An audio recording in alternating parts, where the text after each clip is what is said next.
Good morning. It is beautiful outside today and we're on an adventure. We are going morel mushroom hunting this morning. We're going to get out and enjoy this beautiful weather. And I'll tell you what, I call it mushroom hunting for a reason. These little boogers is hard to find. They camouflage themselves in the woods so perfectly that you, like me, have to find the sunshine just right in order to get to them. Careful, don't step on them. And normally if you find one of these, stop, don't even take another step. Just start looking around because they're probably right underneath your feet and you don't realize it. But when you do find them, boy, you talk about something that's good to eat. Whew, there's nothing better. As a matter of fact, there's people who spend or plan their entire vacation traveling from all around the world to the United States to find these guys. Like I said, it's an adventure. You can get out and you can go as far as doing the camping, go to your favorite hunting spots, things like that, spend time with your family. We're going to go out today in the Mule and travel around and look for these guys. That's always fun for us as well. I hope you guys enjoy the video. I'm going to show you a few things we're going to need to get started, and then we're going hunting for these guys. Now, they said on the news this morning that this is going to be a terrible year for mosquitoes and ticks. And this stuff right here, this is a repellent put on your clothing, your shoes, your camping gear, anything that's made of cloth, and it'll stay on for 42 days, or in your clothing, actually stay for up to 6 washes through the washing machine. You turn the box over so you can see the name. I can get ticks standing on the blacktop, and after I've treated my clothing with this stuff, it works. So that's a pointer for you. I will share, and again, from experience, this has been good stuff. You can grab this, by the way, Walmart, Amazon, you start naming them. I mean, everybody carries this stuff. That's how good it is. Now, the second thing we're going to talk about,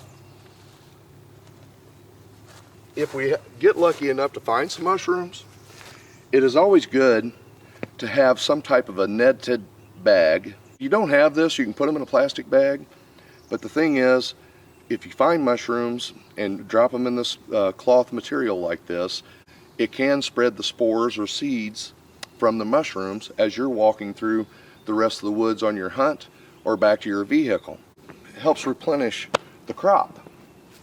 Now what I do, I actually carry construction grade scissors. If we find some, we will leave the base about an inch, inch and a half, and just trim it off. The reason I carry scissors is they fit well in my pocket, and I'm not always fumbling for my pocket knife and different things like that. So you guys do it however you choose to.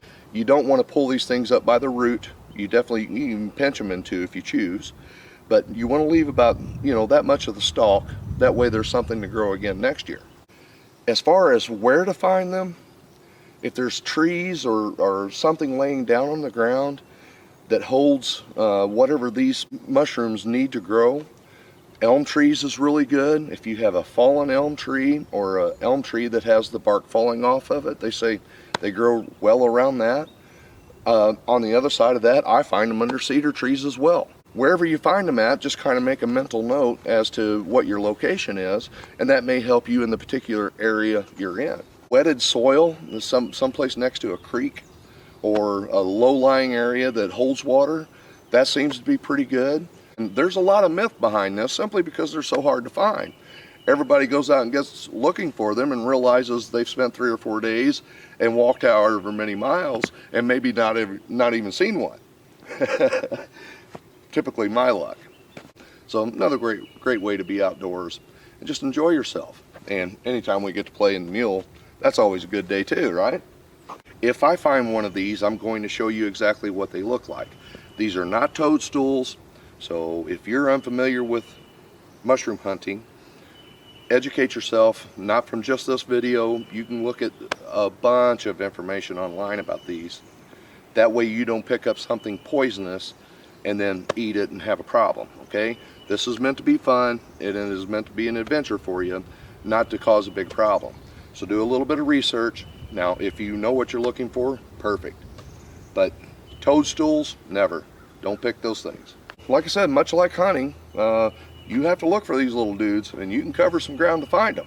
But boy, when you find them and you finally get them to the skillet, oh boy. Let's go on an adventure together. I hope you guys enjoy the video. Let's get moving. I can almost hear them growing.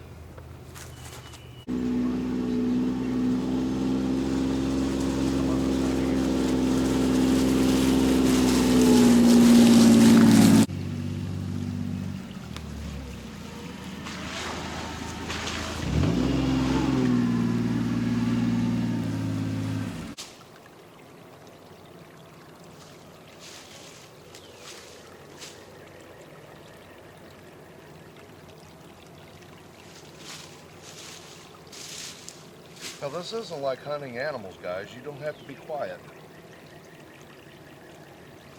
You can definitely make yourself some noise, and definitely keep an eye out for snakes. They're making their appearance for the first time of the season too.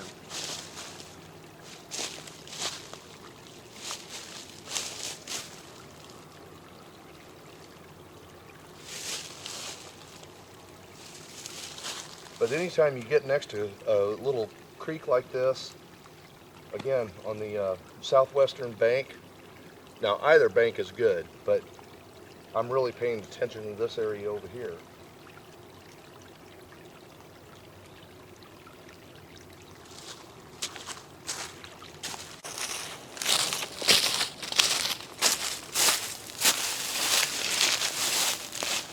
Now these little plants here are called May apples, and they're going to get about this tall, and an excellent source for morel mushrooms to grow in amongst these guys.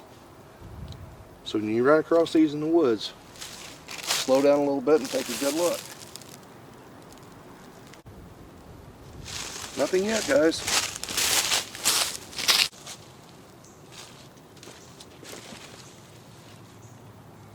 Now this is a perfect example of an elm tree. It's still standing, but all the bark is starting to fall off of this tree. And when you find trees like this, either standing or laying down on the ground, that's a great place to slow down and really take a good look. It's a little wet right here, so I don't know, but I'm definitely going to look this area over thoroughly before we move on.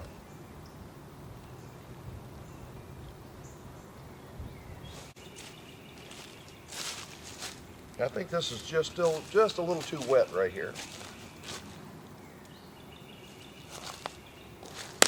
Let's move up some.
There's one.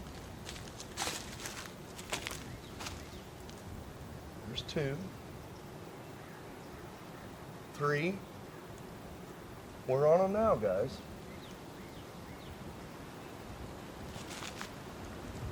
This is the cedar tree that we took down to repair the little bridge there. All right, I've got 3 of them right here. I'm going to bring you off the tripod and show you. Bring you in a little closer.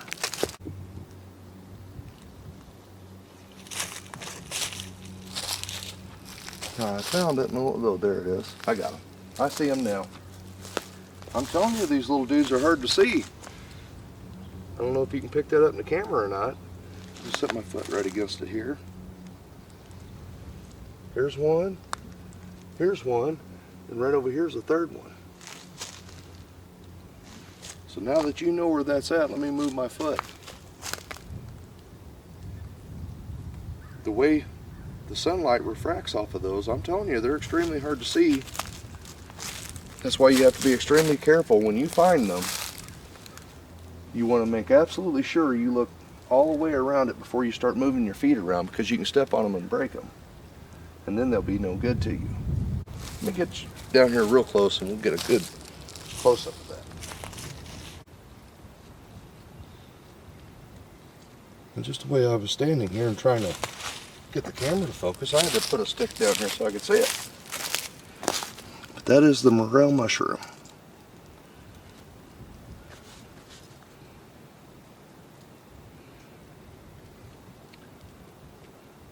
Now, like I said, we would take our scissors and leave some of that stalk growing and just trim it off and put that into a mesh bag of some type. They say there's spores that when this thing pops up out of the ground, it actually releases a spore, much like a mold, and the wind distributes it throughout the ground, and that's what grows back next year. I don't know if the camera will pick this up. I'm going to zoom over here in just a second. Stick us a stick beside it. Here's another one. That's a pretty good sized one. Now these can grow up to 4, 5, 6 inches tall. And if you find 10 of them that size, that makes a pretty good meal quick. Be careful where I'm stepping at here. I'll see if I can get you zoomed in on this other guy. Right in the center of the frame there. Zoom you back a little bit.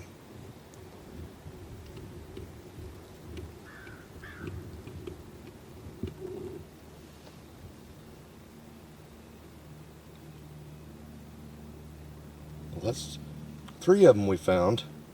Bring you over to this other side one. We'll catch him too while we're here. That is not a toadstool. If you see something that's flat and has veins growing underneath it, those are typically toadstools, and you do not want to eat those. But these Morel mushrooms, if you've never had them, you're in for a treat. And again, the way sunlight refracts off of those, they are extremely difficult to see. Walk over here and make sure you see that one. See how that's pointed up in the air and looks like a little castle?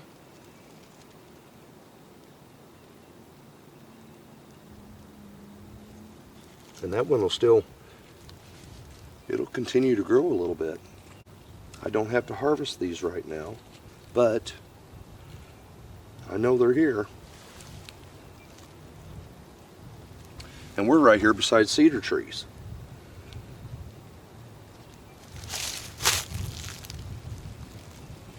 Awesome. Well, that's a start. Now I'll grab you off the tripod. It's sitting right there, and our other mushrooms is right there, grouped pretty close together. Before I walked away, now this may be hard to see because it's shaded over here. I'm trying not to step on them. See if I can get you right in the center of the frame here. Right there. There's one. There's another one right there.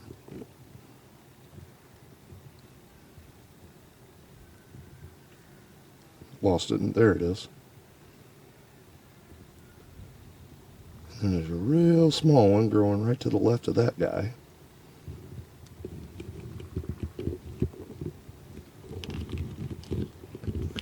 So like I said, you really have to be careful where you're stepping once you get into them, because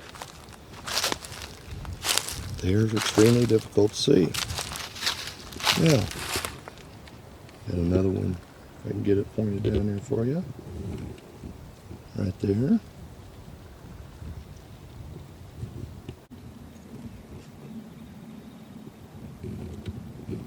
This is extremely hard to do, to see those little guys in this screen, but we're getting it done. Look at that.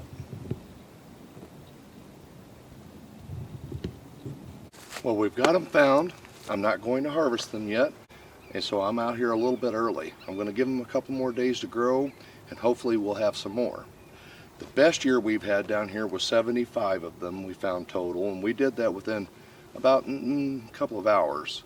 And the worst is none. It all depends on temperature and humidity as to how these things grow. Before you start your adventure, this is not a commercial for these guys. This is me telling you that this stuff works. So spray this on your clothes before, the day before you go out.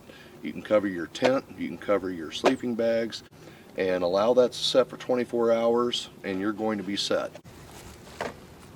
Again, a pocket knife or a pair of shears or scissors. I just simply use scissors. Makes that real easy. And if you can find it, grab yourself a bag that can allow the spores from the mushrooms to spread themselves back over the ground as you continue hunting. This can help for the harvest for the following year. And if you know your area is going to have a frost and you know where there are some mushrooms growing, you better go ahead and harvest them, because frost will kill them and can also damage them to the point that you don't want to eat them. Once you do find them, you can go back the next year and see if your luck's the same. Okay? I hope you guys enjoyed this video. Make absolutely sure you know what you're going to eat before you cook it. Thanks for watching. I'll see you on the next one. I'm ready for a drink of water, and I have talked myself into being hungry about these mushrooms.